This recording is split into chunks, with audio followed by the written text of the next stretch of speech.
欢迎回到牧师过河，我是查尔斯老查。不知道朋友们有没有发现啊，在台湾啊，聊美国好像也很容易吵起来。可能有人会说啊，老查你搞错了吧？想吵架那必须是聊大陆聊老共才对啊。没错，聊大陆聊老共那是必然，无论你是给老共带货还是给老共带路，那肯定是要吵得不可开交。这种共识啊，我们就没必要多说了。但是我们今天呢，就是要聊聊美国。为什么呢？因为大家很容易忽略一个现象啊，其实台湾人聊美国的时候，那个撕裂程度啊，有时候比聊大陆还激烈。老查举几个真实发生的例子啊。第一个呢，是乌克兰战争刚爆发那段时间，美国支持乌克兰抵抗俄罗斯，台湾的社交媒体啊，立刻分成两派，一派是说，你看美国会支持盟友，这就是证明；而另一派呢，就说，你看乌克兰现在变成什么样子了，你期望我们也这样吗？还觉得这是好事？结果吵到什么程度啊？这可是一个民主国家，台湾居然有很多群组啊，直接禁止讨论这个话题。这个不是因为话题不够档次，而是聊了会必然翻脸。第二个呢，是美国从阿富汗撤军，撤军消息一出，台湾网络啊就直接炸锅了。有人转发美军撤离的画面，说看看这就是美国的承诺。结果呢，立刻被骂，你这是在散布恐慌，动摇国军军心，动摇我们的盟友信心。有人说啊，台湾跟阿富汗情况不同，结果呢又被骂，你是睁眼说瞎话吗？不同在哪里？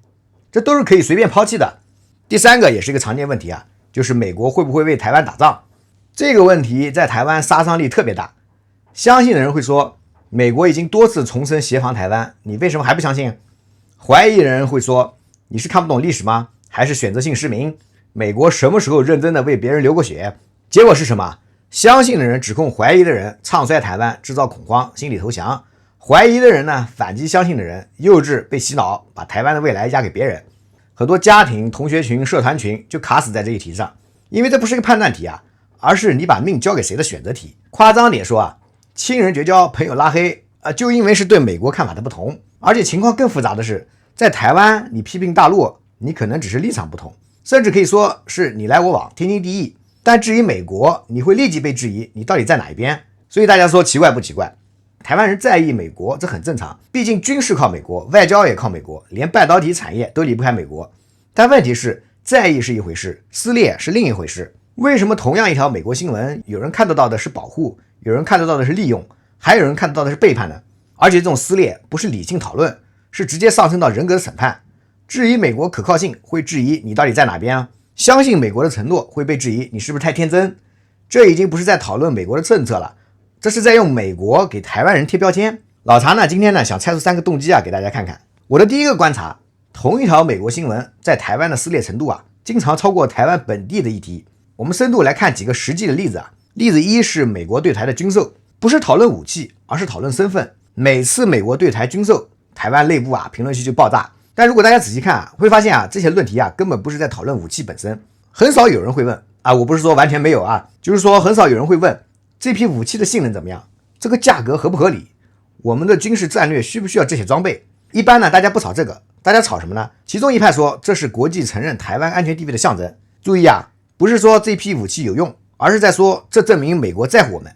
而另一派会回，你确定不是把库存清一清，顺便拉我们上前线？这也不是说武器不好，而是在说美国利用我们。然后呢迅速升级为你是不是根本不想防卫。另一边呢就是说你是不是默认台湾就是消耗品。所以大家发现没有啊，这根本不是军事讨论啊，这是身份焦虑。台湾到底是盟友还是筹码？这个问题没有答案，所以每次军售都要重新吵一遍。例子二呢，是美国高管的访台，不是讨论政策，是讨论希望。前几年美国众议院议长访台，台湾啊更是吵翻天了。支持的人会说这是美国支持台湾的明确信号，历史性的时刻。反对的人会说这是在刺激大陆啊，害我们台湾，想拖我们下水。而中立的人会说呢，这只是在作秀，美国根本不在乎台湾的死活。三派人讨论的完全是同一件事，支持的人在讨论希望，美国还在乎我们；反对的人在讨论恐惧，我们呢会被卷进去。中立的人啊在讨论幻灭，认为美国只是在演戏。同样一个高管访台，被投射成3种完全不同的情绪。而且关键的是啊，这三派人谁也说服不了谁，因为他们根本就不在一个讨论的平面上。例子3呢，是美国通过友台法案，不是讨论法律，是讨论信仰。每次美国国会通过什么友台法案，台湾的社交媒体也是立刻炸锅。但如果大家仔细看啊，会发现没什么人真正去读那些法案的内容。大家吵的是什么？有人说看吧，美国挺我们，这是铁证。有人说这些法案有约束力吗？都是空话而已啊。还有人说呢，美国啊，这是把台湾当棋子啊，刺激大陆，最后倒霉的还是我们。三种解读对应着三种信仰。第一种呢是相信美国的承诺，第二种呢是怀疑美国的承诺，第三种啊是害怕美国的承诺。同一个法案被当成保证、空话和陷阱，而且这三种信仰呢还都能找得到证据，因为美国的政策本来就是模糊的、有弹性的、可解读的。所以每次法案一出啊，就是一次信仰的重新确认。你是相信美国的人，会找到相信的理由；你是怀疑美国的人，会找到怀疑的理由；你是害怕美国的人，你也可以找到害怕的理由。如果是说台湾的教育改革，可能骂两句也就过去了；即使是台湾的健保问题，可能抱怨几句呢也就算了。但是美国的政策可以吵个3天3夜不带停的。为什么？因为台湾本地的议题讨论的是怎么做，而美国的议题讨论的是我们是谁，我们的命运在哪。前者是政策问题，后者是存在问题。但这个机制呢，不只是台湾单方面在用，美国也在利用这种撕裂。因为只要台湾内部对美国的立场是分裂的，美国啊就可以保持战略模糊。如果台湾是铁板一块的相信美国，美国呢就必须给出明确的承诺，那责任太大了。如果台湾是铁板一块的不信美国，美国呢在西太平洋的地位呢就会动摇。但台湾现在这个状态啊完美，一半人呢逼着美国表态，一半人啊质疑美国表态，美国啊就可以永远在中间打太极。所以台湾内部的撕裂对美国来说啊不是问题，反而是维持其在该地区最小干预成本的最佳状态。不只是台湾需要这个代理战场，美国也需要它。这个系统背后还有很多层次啊，今天呢就不展开了。老查的第二个观察呢是，台湾人讨论美国政策的时候有一个核心关注点，永远绕不开，就是他到底保不保护我们。不管美国做什么，台湾人其实最关心的就是这个：卖武器给台湾是真心帮我们，还是只想骗钱？美国高管访台是真心支持，还是只是作秀？美国没有对某件事表态，你是不是想抛弃我们了？美国国会通过法案，这个法案有没有约束力啊？还是只是说说而已，打打口炮？大家可以看看台湾新闻的评论区啊，几乎每一条关于美国的新闻下面都能看到这样的焦虑：美国会不会卖台湾？美国到底可不可靠？美国的承诺能相信吗？如果真的打起来，美国会不会来救我们？这种焦虑是普遍的，可不是个别人的担心。所以大家发现没有啊？这不是在讨论美国的政策逻辑，而是在寻求一种被保护的确认。这个东西从哪来呢？因为台湾的安全感严重依赖于外部。我们可以看几个数据啊。军事上啊，台湾的主要武器装备呢，80%来自于美国，战斗机是美国的，导弹是美国的，雷达系统呢是美国的。台湾的军事工业有一定基础，但核心装备呢还是要靠美国。外交上呢，台湾能在国际上发声，但主要是靠美国的支持。联合国进不去， WHO 进不去，大部分国际组织啊都进不去。但美国如果发声支持，台湾至少还能在国际上有点存在感。经济上呢，台湾的半导体产业啊，美国是最大的市场和技术合作伙伴。台积电虽然强，但其实很多的核心设备和技术啊，都是靠美国的 SML 应用材料这些公司。换句话说，没有美国，台湾在国际上存在感基本会归零。所以台湾人对美国的每一个动作都会进行爱的解读。每一次美国表态支持台湾，台湾人呢就松一口气，还好美国还在乎我们。每一次美国没表态，或者表态不够强烈，台湾人呢就焦虑，哎呀，是不是要抛弃我们了？这种焦虑是持续的，永不停歇的。因为每一次美国的表态都只能给台湾短暂的安全感，过几天就要等下一次确认。为什么？因为这种安全感不是自己给自己的，而是依赖别人给的。只要安全感的来源在外部，这种焦虑就永远不会消失。那台湾对美国的这个依赖关系是怎么一步步形成的呢？它会演化成什么呢？今天的节目就不展开了。然后我们来到老查的第三个观察，台湾的美国专家特别多，不是说台湾人不该研究美国而是说这个美国专家的密度有点不太正常。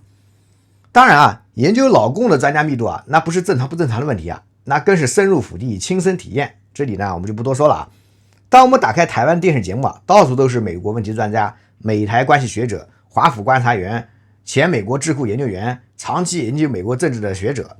而这些专家互相攻击的激烈程度完全不亚于政治人物。 A 专家说美国铁定会保护台湾，这是战略利益。 B 专家立刻就反驳，你根本就不懂美国，美国从来就没有明确承诺过会保护台湾。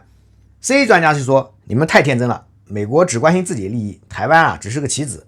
然后 A 专家又反击，你不了解美国国会的运作机制，你看最近通过的法案是怎样怎样怎样的。然后 B 专家又反击，法案归法案，执行呢还是另外一回事。吵来吵去永远吵不完。如果大家观察一段时间会发现一个现象，这些专家的背景不同，资历不同，立场不同，但他们都在争夺同一样东西，解释美国的权利。为什么因为在台湾懂美国这件事情等于掌握了话语权，你能解释美国，你就能解释台湾的未来，你能预测美国会怎么做，你就能预测台湾的命运。而台湾人啊，当然非常关心自己的命运，所以台湾人非常需要有人来解释美国，这就创造了一个市场，美国知识的市场。在这个市场里啊，电视台需要专家来填补节目时段，每天都要讨论美国，就需要专家来讲。观众需要专家来减少焦虑，专家说美国会保护我们，观众就安心了。专家说美国靠不住，观众啊就开始担心了。政治人物啊是更需要专家来背书自己的立场。如果你是亲美派，你就请支持美国的专家上节目；如果你是批美派，你就请批评美国的专家。所以美国专家这个身份啊，不只是一个学术头衔，更是一种权力工具。我们举个例子啊，如果你能说服大部分台湾人相信美国会保护台湾，那支持这个立场的政治力量就会变强。如果你能说服大部分台湾人相信美国不可靠，那另一边的政治力量就会变强。所以表面上大家在讨论美国到底会不会保护台湾，实际上啊，大家在争夺台湾内部的话语权。美国呢，在这里啊变成了一个被争夺的符号。谁能定义美国，谁就能影响台湾人对未来的想象；谁能预测美国，谁呢就能影响台湾人的政治选择。这就是为什么美国专家在台湾这么多，而且啊互相攻击还这么激烈，因为他们不只是在讨论学术问题啊，他们啊还在争夺权力。那这个系统怎么运作的呢？一个关键逻辑是啊，当懂美国变成权力工具，知识生产啊就会扭曲。专家不是在帮你理解美国，而是在帮你确认立场。你想听美国会保护台湾，你就去找 A 专家；你想听美国不可靠，你就去找 B 专家。表面上这是一个知识的市场，实际上呢是个立场的超市。那为什么没有中立且能存活的专家呢？因为台湾的媒体系统和政治捐助系统啊，只奖励立场鲜明的解释者。中立的专家上节目，收视率低，收视率低就没有通告，没有通告就没有曝光，没有曝光啊就没有影响力。而立场鲜明的专家呢，上节目吵架，收视率高，收视率高，通告就多，通告多了你就有知名度，有知名度就有政治人物呢找你背书，有了背书啊就有资源，这是一个非常完整的激励闭环。而且更关键的是啊，台湾政治的现金系统啊也在奖励这种立场鲜明。你如果是铁杆亲美派，支持亲美的政治力量会资助你的智库、你的研究；你如果是铁杆的疑美派，另一边的政治力量也会给你平台。但如果你是中立派，两边都不会给你资源，因为你呢没用。所以这个系统啊，不买镇静剂，只买兴奋剂。不是专家变坏了，是这个市场只奖励能制造情绪的人。那谁在这个系统里获益，谁在买单？这种机制对台湾的公共讨论有什么长期的影响呢？这就不是三言两语的事情了。讲到这里啊，可能有人会说了，老查，你一个新加坡人，凭什么说我们台湾？你们新加坡不也一样吗？不也是小国，不也靠着美国吗？这个问题问得非常好啊。我们新加坡确实要靠美国，但靠的方式呢不太一样。请让我给大家拆解一下。新加坡的逻辑呢，是美国是选项之一，不是唯一选项。我们怎么处理跟美国的关系啊？第一是军事上确实跟美国合作，美国的军舰呢可以停靠，联合军演也有。但同时啊，新加坡也跟其他国家有军事合作，跟英国、澳洲、纽西兰有5国联防，跟中国也有联合军演啊。当然我是说之前啊，现在呢我们也被带节奏，也在仇视我们。这个呢我会有其他的节目去说。然后我们跟印度、跟印尼、跟马来西亚都有防务对话。第二呢，外交上我们不站队。新加坡既是美国的盟友，也是中国的朋友，公开的资料很多了，老查呢就不当复读机了啊。国父李光耀有句名言，我们是小国，不能选边站。第三啊，是经济上的分显分散，中国是第一大贸易伙伴，而美国是第二，东盟、欧盟、日韩都是重要市场。可能有人会说，新加坡当然可以不选边站了，因为新加坡有联合国席位，有国际承认。台湾呢？台湾可什么都没有，台湾不选边站就会被吞噬。这个质疑很有道理，但问题是，新加坡的不选边站不是因为有地位，而是因为够狠。新加坡的国防支出占 GDP 的 3% 以上，是世界上国防投入最高的国家之一。新加坡实行全民皆兵，每个男性公民都要服兵役。新加坡的战略储备呢，也足够支撑整个国家运作好几个月。新加坡的国家认同教育啊，从小学就开始了，核心就是一句话：没有人会来救我们，我们只能靠自己。换句话说，新加坡的不选边站是建立在随时准备消失的危机感之上的。我们不是因为安全才不选边，我们是因为知道没有人能保证我们的安全，所以必须让所有人都不想看到我们出事。而台湾呢？台湾的困境啊，是替代方案太多了，可以统一，可以独立，可以维持现状，可以靠美国，可以靠自己，可以两边下注。选项太多呢，动机呢就无法聚焦，动机无法聚焦，认同啊就无法完成，认同无法完成呢，安全感呢就只能外部化。这就是台湾和新加坡最大的差别，不是谁的位置更好，而是谁的没有退路更彻底。所以刚才说了，新加坡的安全逻辑呢，不是找一个保护者，而是让所有人都不想看到我们出事。这才有新加坡人聊美国的时候不会撕裂。我们也会讨论美国的政策，讨论美国撤军阿富汗，讨论美国对华政策，讨论美国的印太战略。但大家会很少看到新加坡人因为美国可不可靠吵到绝交。因为新加坡人心里有个共识，美国很重要，但不是全部。所以讨论美国的政策的时候就是讨论美国的政策，不会上升到你到底在哪一边。因为选边对我们来说至少是明显的选边，是非常危险而不理智的行为。然后我们再看看一些新加坡和台湾的核心差别的事实最核心的差别呢是国家认同的完成度。新加坡的国家认同是1965年被马来西亚踢出来的那一刻被迫完成的，不是我们想独立是马来西亚不要我们了。那一刻新加坡人没有选择，所以新加坡的国家认同呢是在生存压力下被压缩，被凝聚到一个极高的浓度。我们必须相信新加坡能活下去，因为没有别的选项。而台湾的困境恰恰相反，台湾的国家认同从来没有被完成过，是中华民国还是台湾，还是将来统一，还是永远分离，是华人社会还是独立主体，这些问题一直悬在那里，从来没有被迫做出最终的选择。所以台湾人呢可以一边说我们是独立的，一边又说我们需要被保护，可以一边说我们有自己的认同，一边又把命运的决定权交给外部。所以台湾人聊美国才会这么容易撕裂。好，今天呢我们猜了3个动机。第一个呢是代理战争的投射，台湾人把内部矛盾投射到美国这个代理变量上，因为如果是直接炒台湾自己的问题太痛，炒美国比较安全。第二个呢是保护者焦虑，台湾人对美国有强烈的被保护需求，因为本土的安全感严重依赖于外部，每一次美国的表态都是一种爱的确认。第三个呢是知识权利的争夺，在台湾懂美国等于掌握话语权，所以美国变成了一个被争夺的符号，谁能定义美国，谁就能影响台湾的未来想象。这3个动机的背后其实呢都指向同一个问题，台湾的国家认同一直呢没有完成。这不是台湾人不想完成而是台湾的地缘位置、历史路径、内外压力让台湾一直处在一个不确定的状态里。这个不确定是怎么形成的，会把台湾带向哪里呢？我们会在主线的节目里呢持续和大家深度讨论。所以回到今天的话题在台湾聊美国会不会容易吵起来？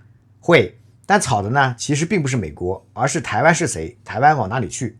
好的，今天是周二不想浪费大家太多的脑细胞，就聊到这里。我是查尔斯老查，这里是摸石过河，让我们下一期节目再见。